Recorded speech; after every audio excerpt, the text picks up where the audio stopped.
Today we are going to look at a leader as a bridge. Tell your neighbor, a leader as a bridge. As a leader, you cannot lead people to a place you do not dream of. This is one way of showing that a leader is humble, is when they are authentic. It's when they are real. It actually means you are not weak. It means you are confident. Leaders are supposed to be bridge builders, not barrier builders. God bless us.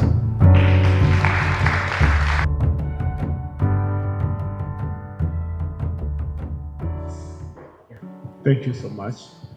Ronald Mukasa, psychologist. Yeah, we have a psychologist in the house. Praise God. Praise Jesus. And by names of Jackie Mutoni. I work with Edify Rwanda. God bless you. Happily married man with 2 children.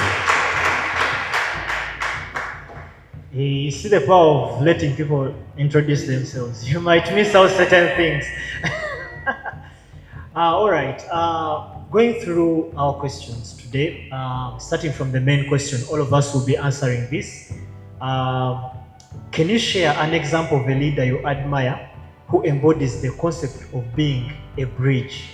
We're talking about a leader as a bridge, but do you have that person as an example of a leader you know, you look onto and you admire, who embodies that concept of being a bridge?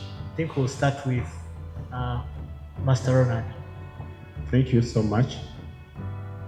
One of the leaders whom I know may be coming the level of cornerstone.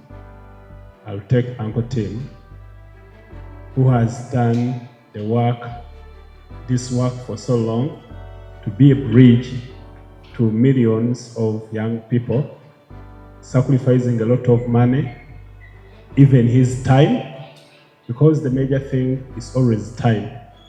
Time is equivalent to life. When you give someone time, you have given him a part of his life. So, I always admire him so much as a bridge. I see his commitment, and whenever he's speaking, he wants to see that the life of young people are improving, the life of young people are becoming better.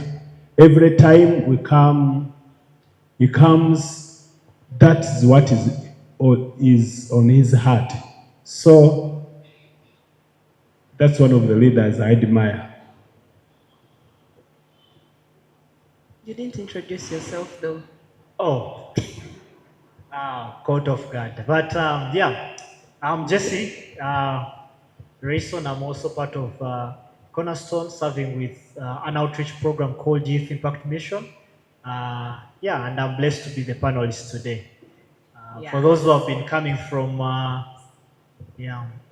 for those who have been coming for Legacy Night, they have been seeing this face for quite a while. Someone is saying something, but I won't mention it for the sake of the cameras. Yeah. All right. I wanted to address you by your name. That's why I had to first ask. Thank you so much, JC, for that good question. I don't know if we are only reserved to one leader, but I have 2 of them. So I'll speak on those 2. And one of those leaders I really admire very much, who has embodied, let me call this a character of Christ-centeredness, but also the character of being a bridge, is His Excellency Paul Kagame. Yeah. The reason as to why, we all know where Rwanda has come from and where we stand right now. Rwanda being on the map of the whole world, it took him a lot of effort. And looking at where he picked Rwanda from, if he wasn't a bridge, I don't think we would be where we are right now. So to me, he symbolizes everything when we talk about a leader being a bridge. And I think we have so many lessons we can learn from him. The other leader I do admire very much is Nelson Mandela. When we look at the history of South Africa and his journey, after his imprisonment for the 27 years. He came out. I mean, everyone, even if it was you and you were put in prison for 27 years, you would come out when you feel like, I don't want to know. Let me do things my own way. But when he came out, he focused on reconciling his community and trying to remove that barrier which was put between the black people and the white people. So as of today, we also get to see where South Africa is, and that was his impact. And today he's still recognized and remembered for the work that he did. So for me, those are the two that really stand out. Thank you. Wow.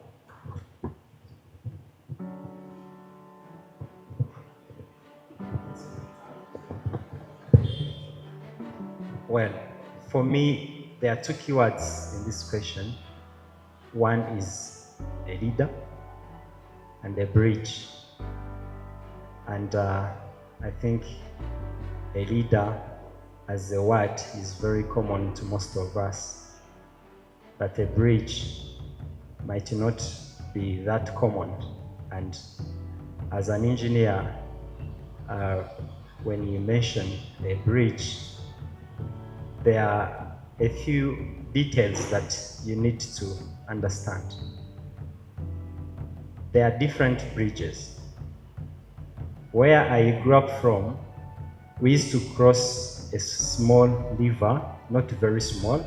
There was a bridge that we had to cross to get to the other side. But this bridge had timbers and trees, and some of these trees were old. They were not in good conditions.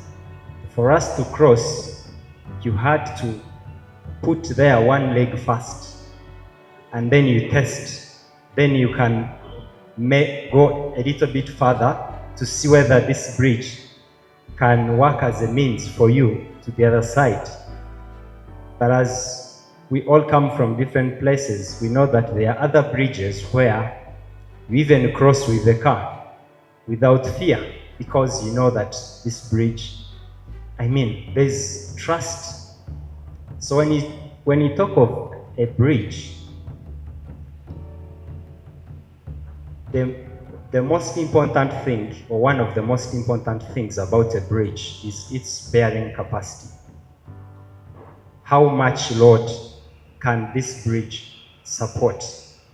Actually, modern bridges, before you reach it or you cross, you will find a certain signpost mentioning its bearing capacity, 10 tons. You know that if you're driving a truck that is beyond that, don't try. This is not for you. So even as we are talking about bridges, we have not to forget that not every bridge can support every load. They have capacities. Even as we are talking about leaders, equally, most of us bear the title of being a leader, but sometimes we are occupying positions, perhaps, but we are not leaders, maybe. Or even as we are given that title as leaders, but our capacity is different. So the question was very simple, was about mentioning the people I look up at as leaders that have embodied that. I have two. One has been mentioned, His Excellency. I will only mention an indicator, the reason as to why I would consider him to be that bridge. Recently, in one of I think most of us have been following the campaigns that have been ongoing. So he was in one of the interviews with journalists and I think social media influencers. There's a question they asked him. They asked him about where the strength they had to begin the struggle to liberate the country. And his answer has challenged me up to now. He said, you can go back and follow, I'm only trying to, but I think most of you have seen that interview. He said that, I'm paraphrasing, it's not easy to paraphrase what His Excellency has said, but he was trying to say that even the people that we were confronting, they thought their victory was inevitable. When you look at the odds, you would literally say that we can't win. Then he says that in Kinyarwanda, yaravuze ngo intsinzi twarayirwaniye tuyigeraho, aravuga ngo uzakubwira abazababwira ngo byari byoroshye, ngo intsinzi barayibonaga imbere, then he says ngo uzavuga ibyo n'utari uhari. That communicates how hard it was. And yet, before that interview, Afande retired General James yari arimo gusobanurira abanyamakuru, and he has been saying of how during the struggle before His Excellency came, they were scattered. The enemy had scattered them all over. They had suffered the defeat and scattered. They were not organized in any way. He says that when he came, he helped us to reposition ourselves. He put us together. He told them, this is what Afande James says, that His Excellency told them that the enemy cannot defeat you. The enemy is not stronger than you. But this is the same His Excellency of recent who told us that people who will say that they were seeing the victory are the ones who were not there. Now, I ask myself, what he's saying today and how people who were with him at that time when they needed him the most to describe him, they appear to be two different people. So to me, I think a leader to be a bridge, you need to have high bearing capacity. Even what doesn't seem to be true, you do not allow, as our presenter has been saying, as a leader, not every word should come out of you. Even when you get scared, you do not have to tell those you lead that you're scared, because they are looking at you as a bridge, as a means to go to the other end. Therefore, as a leader, you have to work hard on yourself to have high bearing capacity, to be able to give. And sometimes these people that you lead, all they need is probably to awaken the ability that is within them, is the courage that needs to come out of you as a leader. So, the other person, I have mentioned what he did, I will not say much about him, is a man called Nehemiah. Nehemiah is one of my greatest books in the Bible. He did great things as a leader. He had time to work on himself even before he could. He knew what was awaiting him.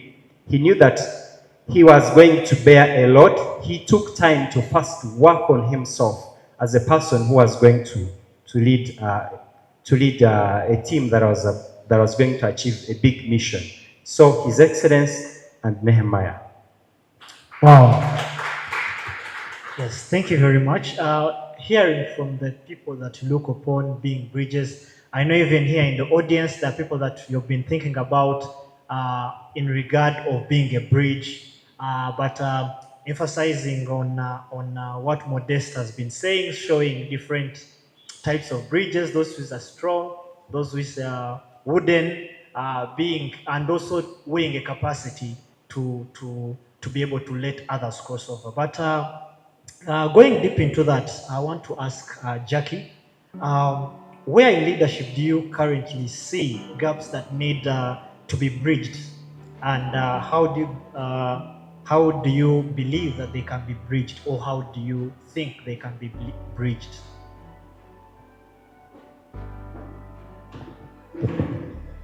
Yeah, thank you very much for that question again. When we try to reflect upon a leadership in our community and globally, the biggest challenge or the biggest gap that we face is between the, let me call them the frontline managers and the bosses up there. So you find that if I have been entrusted with that big responsibility and I have people who are under my leadership, we tend to take them to be like people who do not matter the most. We tend to, feel like we know it all and we don't engage them into any decision-making processes. We don't trust them with responsibilities. And in the long run, you would find that if it's a company or an organization, there will be less productivity, there will be lack of trust, and misunderstandings. They start rising from there. So when I try to look at that being the gap, what we should be focusing on or what we should be doing, number one, we need to have a highest level of humility. I mean, you being at that level where God has put you, the same God can bring you down. So if you are at that level, do not feel like you have reached in people from Uganda saying, "Oh, Amalayo." No, you are not yet there. So the more you become humble, God trusts you with more. But the more, but the more you feel like I'm the big boss, I mean, you will not do it all. You still need these people. So you need to to try to create an environment, that atmosphere where all people feel like they can trust you, because leadership is all about trust. The reason as to why we in our country have gone back to give His Excellency another term to lead, it's because we trust him. So if there is no trust, then even if you are in the biggest office, people will always try to bring you down. So as a leader, create that environment where people feel like they are valued, where people feel like they know you care for them. Because if you are a bridge, you need to come down to them. You need to care for them. You need to engage with them. Give them the opportunity to use their talents. Also the other gap is that most leaders today are jealous.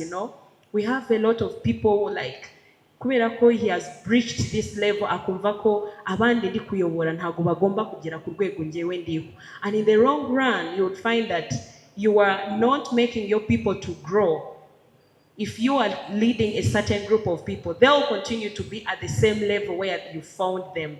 So if you are that kind of a leader, I don't think you would make people to reach to the level of attaining the goals and objectives that you have set, either as an organization or as a company. So what you should be doing in order to avoid, or in order to, what we should be doing to bridge or to cover up that gap, is that let's try to grow with the people we are leading. Let's actually push them, because when you are a leader, make people to grow. Even if they grow and they become better than you, that is your success as a leader. But if you are growing and your people are not growing, then you are not a leader. You are not being a bridge. Rather, you're being a barrier to the success of those people. So there are so many gaps, but the biggest gap which is there, that when you try to even do some research and read around, they talk about that senior leadership versus the frontline managers. It's very hectic and very challenging, but if you create that atmosphere where people feel like you are there to serve and walk the journey with them, then I know that that kind of feeling will be demolished completely. Thank you. Oh, thank you. This speaks to us. Probably we might not be, most of us might not be senior leaders, but tomorrow you're going to be one. And how are you going to be able to make others grow as you're growing, and also, build the trust in the people that you're going to be leading? And I think this is one of the things as leaders we have to, we are blessed to be in positions to grow others that we are having. And that takes me to Master Ronald. Speaking of the gaps, we have a generational gap that is continuing to increase. And how can leaders effectively bridge the gap between the young and old generation? Thank you so much. The generational gap is increasing. I wanted something like to draw, but there is no. I thought there is a blackboard. I wanted something like that. We are sorry, probably next time. Okay, but I can use the illustration from here up to here. This part. This is the reality part. The part, the reality. Thinking, doing things from here up to here. Then there is a big gap here, which we divide this part by 2. From here, this part is divided. One part is called the pressure. It's called the ID. ID, it is fueled by the principle of pressure. Pressure, it means wanting to eat, sex, money, whatever. Then another part, a bigger part, it's called the superego. Superego, it is fueled by ethics or morals. Morals. So you find that the way people behave, it depends on what. There is a very big gap within us. The mind is too big. It's like an iceberg having a very big gap within the water. There is something small outside the water. When you look at the iceberg, those who study geography, something small outside. But when you look at something inside, it's so big. Titanic got problems. It crashed because as the person who was taking it saw iceberg, he saw a smaller part on the water. But inside there was a very big island of ice which he did not see. That's the mind. So what drives our lives is what we don't see. What determines our behaviors is what we don't feel, what we don't see. So within us, there are 2 things. There's someone who said, asked the grandfather, said, there are 2 things which are fighting within me, but I don't know which one will win. Say, the one which you feed most. So there are 2 big parts within us, so big. Another part is pressure part. Another one is ethics. So pressure, that is ID. It's fueled by the world. You watch movie, you watch what is the media, whatever. Anything that can bring satisfaction to life, it goes there, it drives. Another part is ethics, morals, and it's so big. So that one, it has to be filled intentionally. The other one of ID, it is filled, it is unintentional. I don't know whether you are getting me. Another part, there are 2 big parts within us. One is supposed to be ethics or morals. And morals, you have a part to feel it by yourself. But the other one, another big part, it is controlled by the world. Whatever you see, whatever you do. So, there is how the leaders will fill the generational gap. One have to know that there is a big law which we are supposed to do to see that we fill the other part of younger ones. We need one thing to fill that gap. We need to give time. One thing is time. When you give children time or younger people time, and this time is continuous, as we do it at Cornerstone. Cornerstone is not because we teach so much the ethics. The reason why people get these skills, and when they come out, said, I was getting things at Cornerstone, I did not value them, but now I feel them within me. Why? Because it is consistent. Every Friday, everyone listen, even if he does not understand, but something has gone. So, whatever goes within us, we may not give it a lot of value, but after some time it comes back and start controlling our lives. So long as it entered, every information that goes in, it has power. So, as leaders, we have to know that there is power in the positive words, or there is power in the time we give to younger ones. If we give them more time, teaching them, it's very important. It teaches the discipline to people.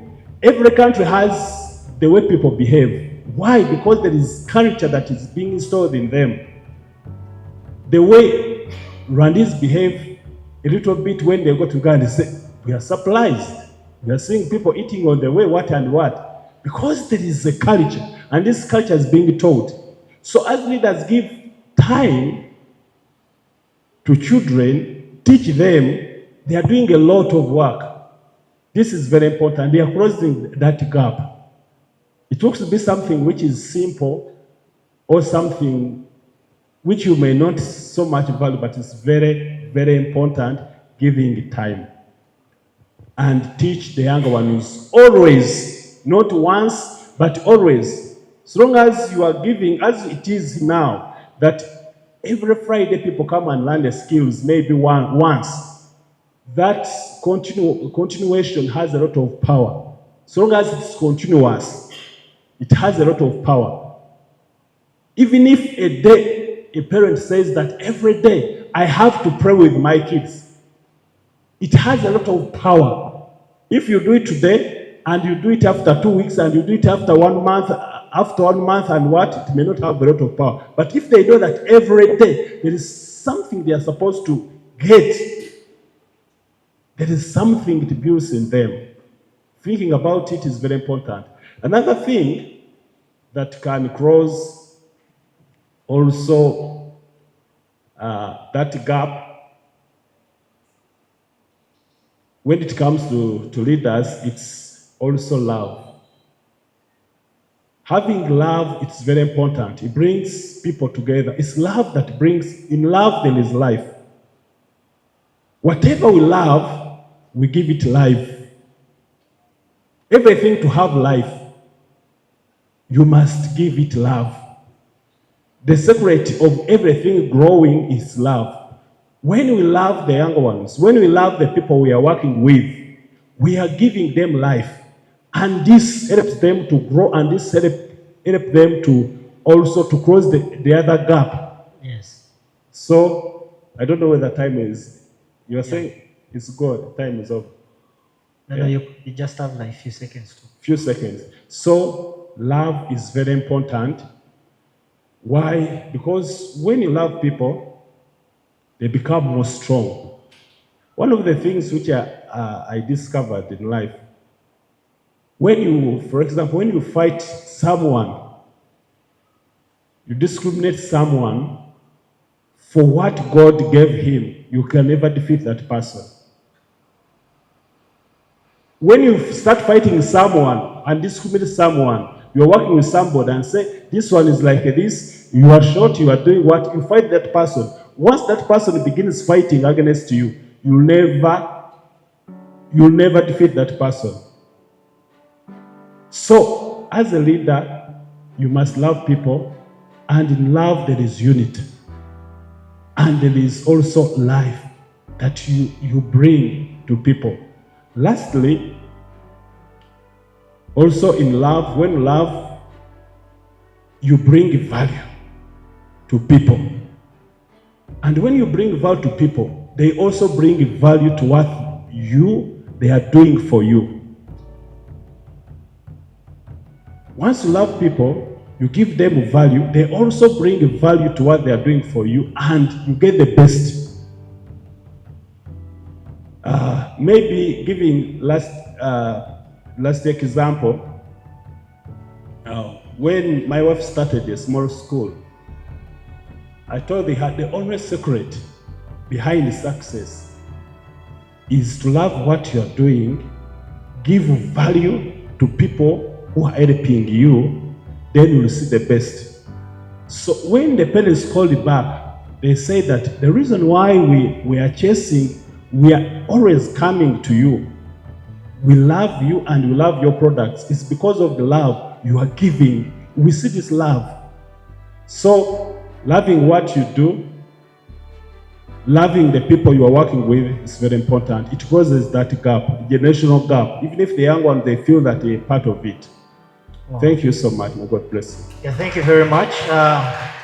Yeah, it starts with love to bridge the gaps, and then which gives time so that we can be able to give time to the young ones. Even as we are here, we have people who are younger than us, but we should give them time.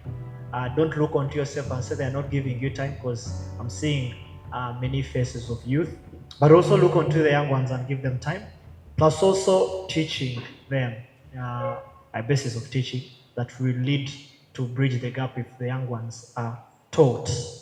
And continuing with Modeste, having talked about young ones, how can leaders serve as a bridge without over-directing young people, allowing them space to discover their own paths? Since a bridge is not there to direct you, but it just facilitates you to cross over.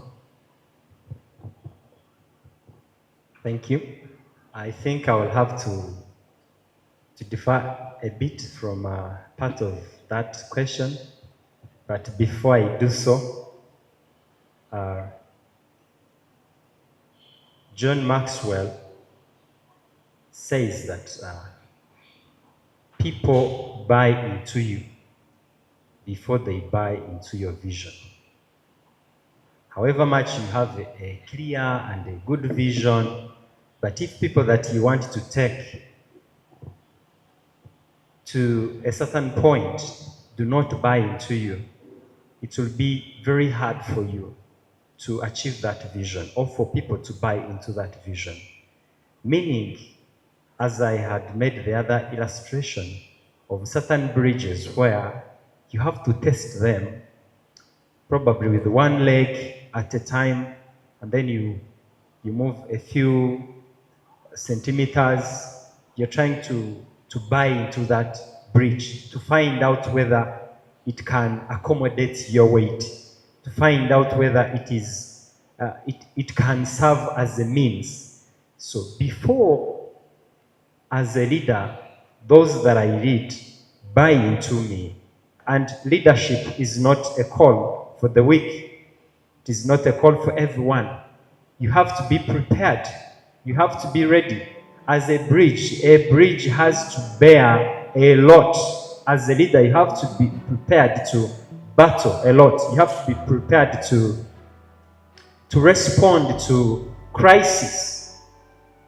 Because people look up to you as a source of courage, as a source of solutions, the solutions that sometimes you do not have. But you have to see beyond that, because you have people who are looking up to you as someone who can take them from one point to another point. And sometimes all you need to do is to find ways to awaken the ability that is in those people. There are people who are only lacking courage only, and all they need is someone who can speak hope into their lives, and they reposition their lives and become better.